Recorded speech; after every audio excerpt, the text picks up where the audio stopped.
بسم اللہ الرحمن الرحیم۔ دعا و اذکار کے معزز ناظرین کو السلام علیکم۔ تو ناظرین، میری آج کی ویڈیو کا عنوان ہے کہ کس طرح سے پیپرز میں اچھے مارکس لیے جائیں۔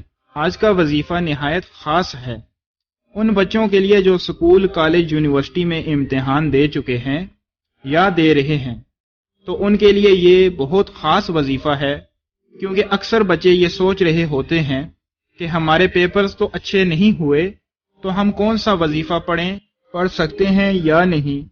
ہم چاہتے ہیں کہ ہمارے پیپرز اچھے نہیں ہوئے مگر رزلٹ اچھا آ جائے۔ تو ناظرین، جو وظیفہ میں آپ کو بتانے جا رہا ہوں، انشاءاللہ اس سے آپ کا رزلٹ بہترین آئے گا، اور یہ وظیفہ آپ لوگ کریں، وہ بچے بھی جن کے پیپر اچھے ہوئے اور وہ بھی جن کے اچھے نہیں ہوئے۔ اور اس وظیفے کے ساتھ ایک چیز کا خیال کیجیے گا کہ نماز کی پابندی رکھیں۔ انشاءاللہ نماز کی پابندی رکھیں گے آپ کو ضرور فائدہ ہوگا۔ تو ناظرین، ویڈیو پر جانے سے پہلے جس نے میرے چینل کو ابھی تک سبسکرائب نہیں کیا وہ سبسکرائب کر لیں اور بیل آئیکن کو پریس کرنا مت بھولیے گا۔ تو چلیے چلتے ہیں ویڈیو کی طرف۔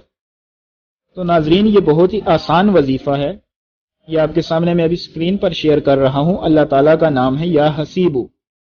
یا حسیبو 111 مرتبہ آپ نے پڑھنا ہے، اور اس سے پہلے اور اس کے بعد 7 مرتبہ آپ نے درود شریف پڑھنا ہے۔ درود شریف بھی میں آپ کے سامنے اسکرین پر شیئر کر رہا ہوں، اور یہ وظیفہ آپ نے کرنا ہے 3 دن تک لگاتار۔ انشاءاللہ جن کے پیپر اچھے نہیں ہوئے ان کا بھی رزلٹ بہترین آئے گا۔ پیپرز دینے کے بعد رزلٹ آنے سے پہلے کم از کم 3 دن تک آپ نے اس وظیفے کو کرنا ہے۔ کسی بھی وقت کر سکتے ہیں، نماز سے پہلے، نماز کے بعد، یا صبح سویرے یا شام کے وقت، جب بھی آپ فارغ ہوں تو آپ اس وظیفے کو کر سکتے ہیں۔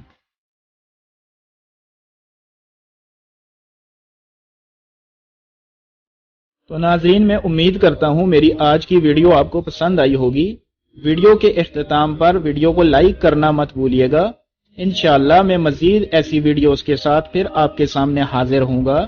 جزاک اللہ، اللہ حافظ۔